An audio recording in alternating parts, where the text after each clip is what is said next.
କେତେ ଦିନ ପରେ ମୁଁ ଆଉ ମୋ ମହିଳା ମିତ୍ର ଯାଉଥିଲୁ କମ୍ପ୍ୟୁଟର କ୍ଲାସ୍। ବହୁତ ଦିନ ହେଲା ଆମର କମ୍ପ୍ୟୁଟର କ୍ଲାସ୍ ବନ୍ଦ ଥିଲା, କାରଣ ତା ଦେହ ଭଲ ନଥିଲା। ତା ଦେହ ଭଲ ହଉ ତା ଗାଡ଼ି ଦେହ ବି ଖରାପ ହେଇଗଲା। ସେଥିପାଇଁ ଆମକୁ ଆଜି ଚାଲି ଚାଲି ଆସିବାକୁ ପଡ଼ିଥିଲା। ଏଇଠି ଆମେ ଆସି କ୍ଲାସ୍ କଲୁ। କ୍ଲାସ୍ କରିସାରିଲା ପରେ ଆମେ 3 ଜଣ ଚାଲିଲୁ ପ୍ରାକ୍ଟିକାଲ୍ କରିବା ପାଇଁ। ପ୍ରାକ୍ଟିକାଲ୍ କରିସାରିକି ଆମର ବସ୍ ଟାଇମ୍ ହେଇଯାଇଥିଲା। ତାପରେ ଆମେ ବାହାରି ଆସିଥିଲୁ ଯିବା ପାଇଁ ଘରକୁ।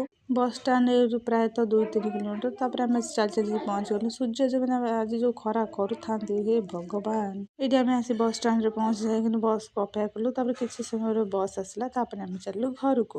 ଯେହେତୁ ସେ ତାଙ୍କ ଛକ ପାଖରେ ଓହ୍ଲେଇ ପଡ଼ିବ, ସେଥିପାଇଁ ସେ ଓହ୍ଲେଇ ପଡ଼ିଲା। ତାପରେ ମୁଁ ପଳେଇ ଆସିଥିଲି ଘରକୁ।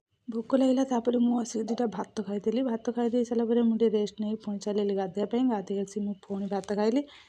କେଉଁମାନଙ୍କର ବଡ଼ ଫ୍ୟାମିଲି ପ୍ଲିଜ୍ କମେଣ୍ଟରେ କହିବେ।